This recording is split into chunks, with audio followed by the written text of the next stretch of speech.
Thank you. Senator Flake. Thank you, Madam Secretary. Thank you for your testimony, and also thank you, as others have said, for your service. Traveling over 1 million miles and more than 100 countries, I think those of us who haven't done it cannot appreciate how difficult that is, and the commitment that you've had to it over the years, and I thank you.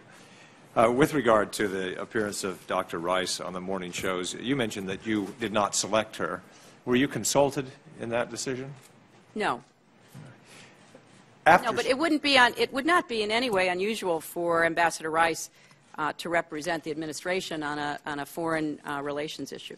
Right. And I don't think it was either. But afterwards, after she testified, it was clear that what she testified to was at variance with a lot of communications from the State Department, and a lot of the information that had been gathered and things that had been said by yourself and others at the State Department. Can you just enlighten us a bit as to discussions that went on at the State Department after that testimony? Was there, I mean, these are professionals that you oversee who do a lot of hard work to give analysis in this kind of assessment. What she said was clearly at variance with a lot of the research and analysis that had gone on about the nature of these attacks. Can you just enlighten us as to discussion? What discussions were had at the State Department after this testimony?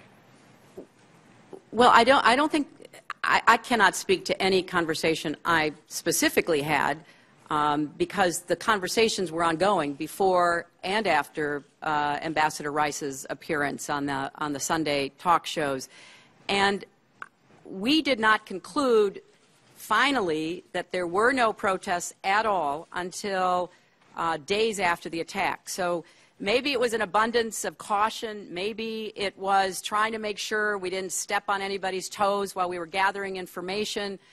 Maybe it was because the IC was still looking at all of their sources and having different threads coming in. But, you know, as the ARB said, even today, the motivations, the actions before they went onto the compound, all of that is still not nailed down. So I think we were trying very hard to provide information. Maybe one of the lessons learned here is, you know, just withhold. Don't say what you don't know for sure until it's finally decided. But that's not part of who we are as Americans and as public officials. We get out there, we say, here's what we think happened, it's subject to change. And so I think we all wish that nobody had ever in any way raised doubts, but certainly Ambassador Rice and all the other administration officials were speaking off of what had been determined were the most acceptable talking points. Well, I think we know now that talking points, we don't exactly know where they were changed or how they were changed, but they were changed or altered, and I think that we can all concede that we were not given a clear picture of what went on. Well, but Senator, you know, we didn't have a clear picture. I wish I could sit here today and tell you that within days, within a week, by September 20th, when we came up here, we had a clear picture. We did not have a clear picture. And that, you know, if you wish to fault the administration, it is that we didn't have a clear picture, and we probably didn't do as clear a job explaining that we did not have a clear picture until days later, creating what I think are legitimate questions. You know, I understand, I've been on the other side of the table. I understand trying to figure out what was going on and why were we told this, that, and the other.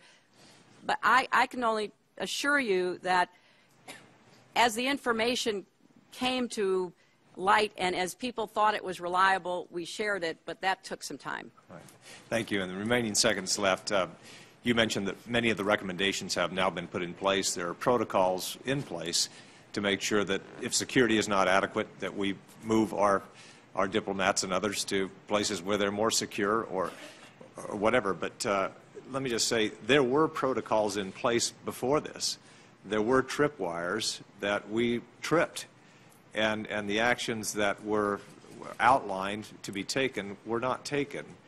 How can we be assured here that the new protocols that are in place, with these new recommendations being implemented, will be followed or adhered to, because they clearly weren't before. Well, Senator, I want to make clear that no one in the State Department, the intelligence community, any other agency ever recommended that we close Benghazi.